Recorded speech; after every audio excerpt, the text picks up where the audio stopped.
2 मार्च के द हिंदू में हमें क्या क्या पढ़ना है, तो चलिए देखते हैं। फर्स्ट पेज पे एक है domestic LPG cylinder hike by 50।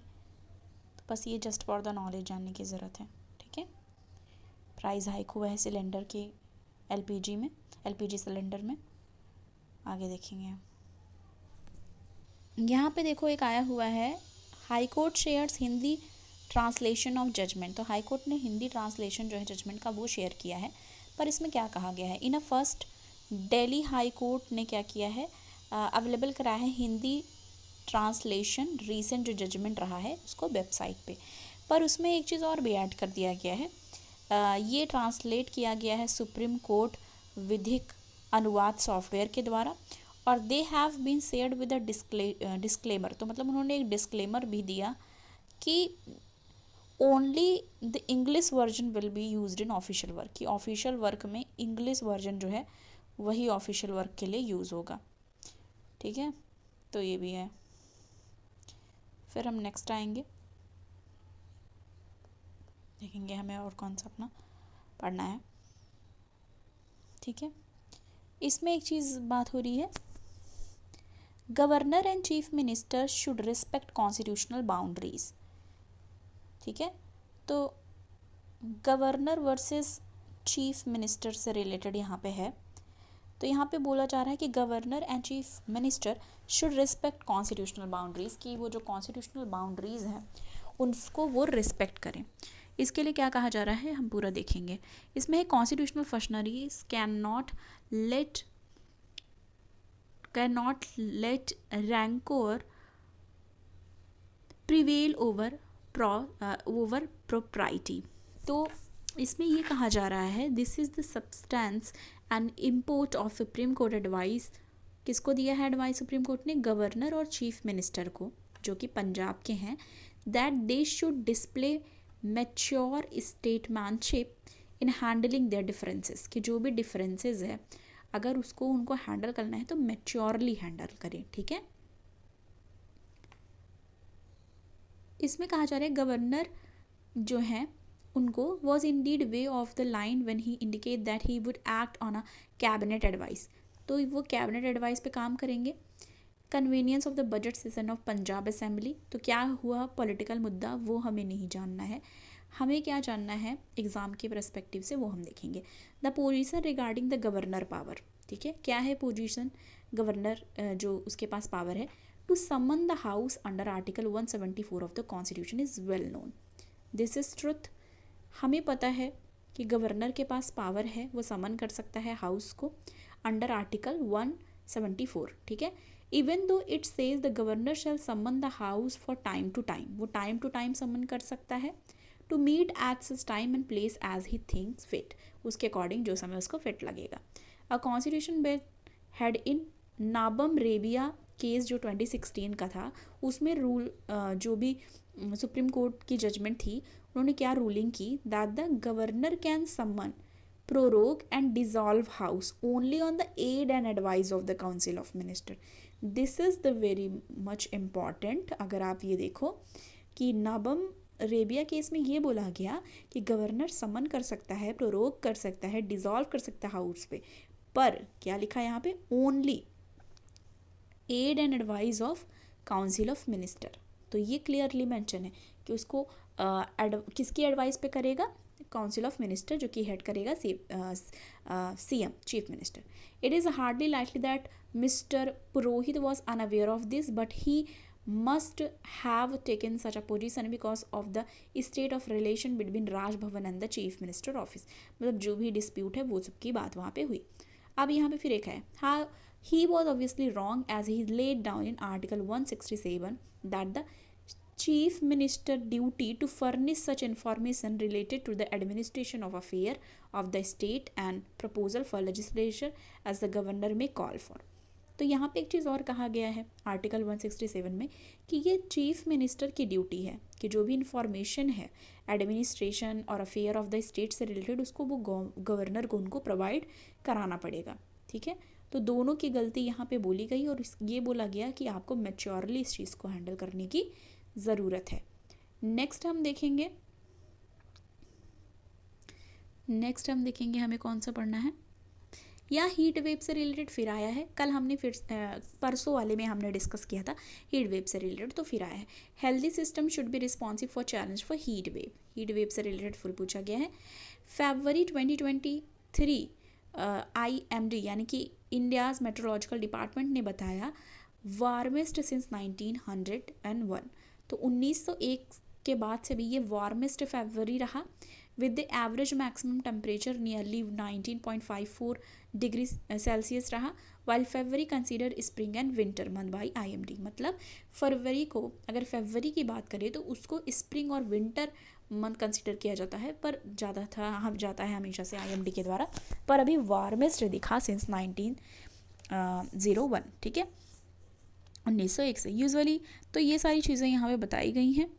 अब यहाँ पे ये भी कहा जा रहा है अ हीट वेव की बात करें, a heat wave is when actual temperature, परसों वाले में ये सब हम नोट्स में अपने मेंशन कर चुके हैं कि हीट वेव क्या होता है, जब actual maximum temperature 45 degree Celsius होता है और temperature 4.5 degree Celsius over what the normal for the reason.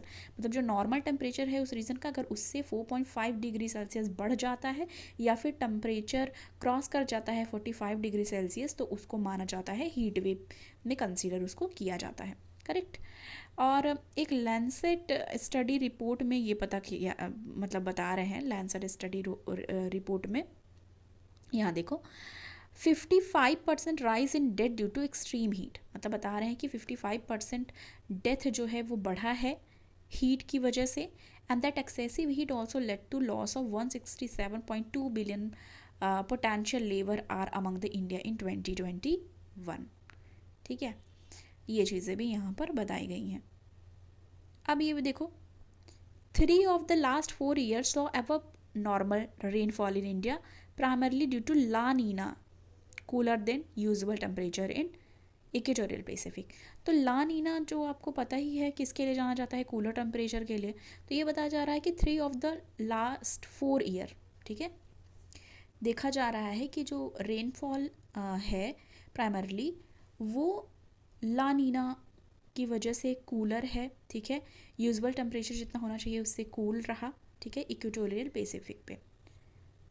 ये चीज़ें यहाँ पे बताई गई। Several states have action plans and eagerly warning initiative but inadequate outreach, particularly in rural India. Along with the promoting new crop varieties, the mature early, there should be greater stress on aiding farmer to tweak soil and water management practice to adoption। और इसका ज़्यादा impact पड़ा है wheat पे, ठीक है, गेहूं की खेती पे इसका इम्पैक्ट, इसका असर पड़ा है। तो ये भी चीज़ें आपको पता होनी चाहिए, ठीक है, ये हम डिस्कस कर चुके हैं, फिर से आया हुआ है। नेक्स्ट हम देखेंगे G20 India's platform for global leadership. तो आपको पता ही है इंडिया को प्रेसिडेंसी मिली है, ये बहुत बड़ा मौका है इंडिया के लिए, तो ये सारी चीज़ें हमने डिस्कस ऑलरेडी करी हुई है। नेक्स्ट हम देखेंगे टेस्ट एंड कॉन्टेक्स्ट पेज पे आगे अंडरस्टैंडिंग द विंडसोर फ्रेमवर्क क्या है, ये हमें देखना है। ओके, तो इसमें बताया जा रहा है कि United Kingdom and European Union struck a deal on February 27 regarding pro-Brexit trade rule for Northern Ireland and view to remove the border between Britain and Northern Ireland running to Irish Sea। तो ये northern Ireland को लेकर के ये बातें हो रही हैं, ठीक है, यूके के कॉन्टेक्स्ट में ये बात हो रही है। अब यहाँ पे देखेंगे after Brexit the Northern Ireland protocol was establish, Northern Ireland protocol establish हुआ दैट अलाउ किया EU custom rules to apply in Northern Ireland, कि जिससे EU का जो कस्टम रूल है वो अप्लाई हो किस पे, नर्दर्न आयरलैंड पे, so as to avoid a hard custom border between Northern Ireland and Republic of Ireland. मतलब जिससे कि हार्ड जो कस्टम होता था ट्रेड पे वो नर्दर्न आयरलैंड पे और रिपब्लिक ऑफ आयरलैंड पे वो क्या हो पाए, अवॉइड किया जा सके, ठीक है। इसमें है Northern Ireland would formally be outside the EU single market yet EU rules on free movement of good and custom union would continue to apply, yet it has led to tension and disruption to the trade। तो trade के purpose से disruption देखने को मिल रहा है, तो इस वजह से ये इस चीज़ को डील करना चाहते हैं। द विंडसोर फ्रेमवर्क क्या है, Windsor framework seeks to address this disruption to trade among Northern Ireland and rest of the UK caused by Northern Ireland protocol, ठीक है। तो ये एड्रेस करेगा जो भी डिसरप्शन है उस चीज़ को। अब यहाँ पे कुछ चीज़ें दी हुई हैं, यहाँ पे देखो आप, a new deal to protocol of trade disruption. ठीक है, देखो आयरलैंड यहाँ पे है, रेड लेन है, रेड लेन और green lane. Northern Ireland green lane for UK goods. तो जो ये ग्रीन लेन है वो यूके गुड्स के लिए है, trade to complete single certificate, ठीक है, per truck rather than multiple form of route. और EU destined good go via red lane. EU का जो होगा वो रेड लेन से जाएगा विथ फुल कस्टम प्रोसीजर। ठीक है, तो ग्रीन वाले पे लेस इम्पोज हुआ है और इस पे फुल कस्टम प्रोसीजर है। ओके, तो ये चीज़ें हैं। टैक्सेशन और ये सब की बात हुई है। एंडिंग प्रोटोकॉल रिस्ट्रिक्शन यहाँ पे, ठीक है, सारी चीज़ें यहाँ पे डिस्कस हुई हैं।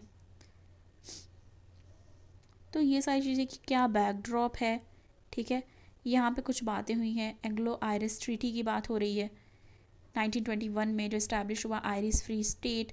Island countries comprising northern island remain part of UK. तो नदर आइलैंड रिमेन किसका पार्ट रहा? यूके का। पॉलिटिकल स्प्लिट देखने को मिला आइलैंड पे, ठीक है, specially from 1960 onward, and violence between unionist. तो ये सारी चीज़ें भी यहाँ पे देखने को मिल रही हैं। तो ये सारी विंडसर फ्रेमवर्क क्या है इसका शॉर्ट में हमने देखा। बाकी combining the social welfare and capital market through SSC, ये भी हमको देखना है। ठीक है, नॉन प्रॉफिट ऑर्गेनाइजेशन की भी बात की जा रही है, ठीक है, फॉर प्रॉफिट ऑर्गेनाइजेशन, दोनों की बात की गई है। यहाँ देखेंगे क्या हो रहा है। फरवरी 2022 national stock exchange of India ने रिसीव किया फाइनल अप्रूवल, ठीक है, मार्केट रेगुलेटर के द्वारा, जो कि कौन है? सेबी। ठीक है, to set up stock social stock exchange. तो अगर अथॉरिटी पूछेगा तो ये याद रखना है कि सेबी है। ठीक है, फिर यहाँ पे देखना है social stock exchange would function as a separate segment with the existing stock exchange and help social enterprise raise fund from the public through its mechanism. It would serve as medium for social enterprise to finance social initiative. और इसमें क्या है? Any profit organisation, यानी कि non profit organisation NPO, for profit organisation enterprises that establish primacy of social intent would be recognized as social enterprise. तो इसमें सारी चीज़ें सेबी और ये सब क्या रोल है, किस तरीके से काम करना है, ये सब बताया गया है। व्हाट इज़ सोशल स्टॉक, ये जानना है। सोशल स्टॉक क्या है? The social stock would function as separate segment की तरह ये काम करता है with in existing stock exchange, ठीक है, and help social enterprises raise fund and public through its mechanism. It would serve as medium, किस तरह सब करता है? Medium for enterprises to seek finance for their social initiative. तो इसके बारे में भी चीज़ें दी हुई हैं। एलिजिबिलिटी क्या है?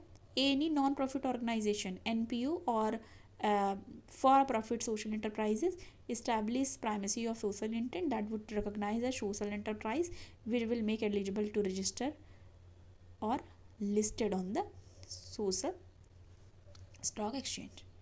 तो ये है 17 प्लॉजिबल क्राइटेरिया हैं अंडर इसके, ठीक है, 17 है।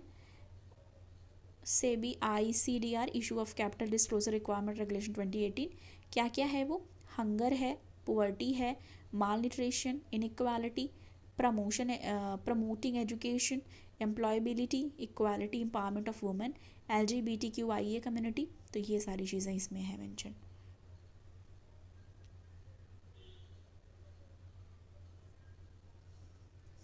ओके,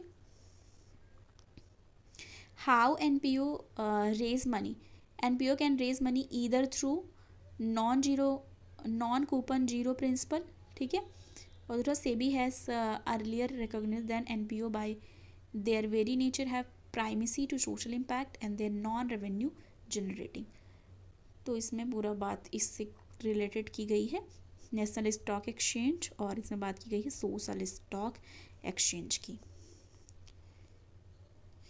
ओके, तो ये सारी चीज़ें थी जो हमको डिस्कस करनी थी। आई होप कि हम कर चुके हों मोस्टली, ठीक है। तो ये सारी चीज़ें थी जो हमको आज डिस्कस करनी थी। Okay, thank you so much. फिर हम नेक्स्ट वीडियो में ठीक है, मिलते हैं नेक्स्ट वीडियो के साथ। Thank you.